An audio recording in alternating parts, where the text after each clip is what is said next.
Hi hello నమస్తే సత్ శ్రీ అకాల్. Welcome to అమ్మ కుట్టి కథలు. సరదా ప్రపంచానికి మీ అందరికి స్వాగతం సుస్వాగతం. ఈ రోజు పరమానందయ్య గారి శిష్యుల కథల్లోని 3వ కథ ఎద్దులు వేసిన పేడ. ఏమిట్రా బాబు ఈ కథ పేరు అనుకుంటున్నారా? వినేద్దామండి. ఒకసారి పరమానందయ్య గారు పొరుగురికి పురాణం చెప్పడానికి కొన్ని రోజులు వెళ్లాల్సి వచ్చింది కనుక సకుటుంబంగా బండి కట్టుకుని ఊరికి బయలుదేరారు. గురువుగారి వెంట శిష్యగణం బయలుదేరింది. బండిలో భార్యాభర్తలు వారి అమ్మాయి కూర్చున్నారు.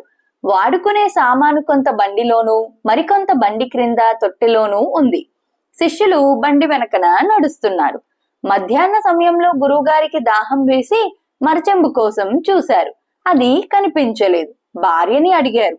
ఆమెకు అది కనిపించక శిష్యులను అడిగింది. మరచెంబు కింద పడింది, మేం చూసాం అన్నారు.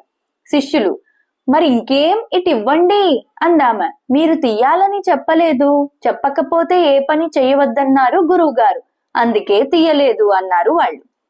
లక్ష్మీదేవమ్మ వాళ్ళని తిట్టిపోసింది.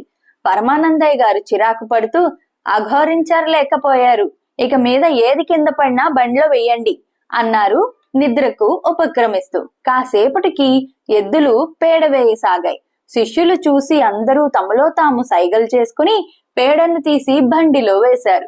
గురువుగారు గురుపత్ని నిద్రలో నుంచి ఉలిక్కిపడి లేచి తమ శిష్యులు వారించేలోగా బండిలోని ముగ్గురు పేడ వాసనలో మునిగిపోయారు.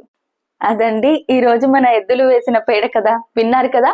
మీకు ఎలా అనిపించిందో తప్పకుండా కమెంట్ సెక్షన్ లో నాతో చెప్పండి. మరొకసారి కొత్త కథతో మళ్ళీ మీ ముందుంటాను. అంతవరకు సెలవు, నమస్కారం. వింటూనే ఉండండి అమ్మ కుట్టి కథలు, సరదా ప్రపంచాన్ని.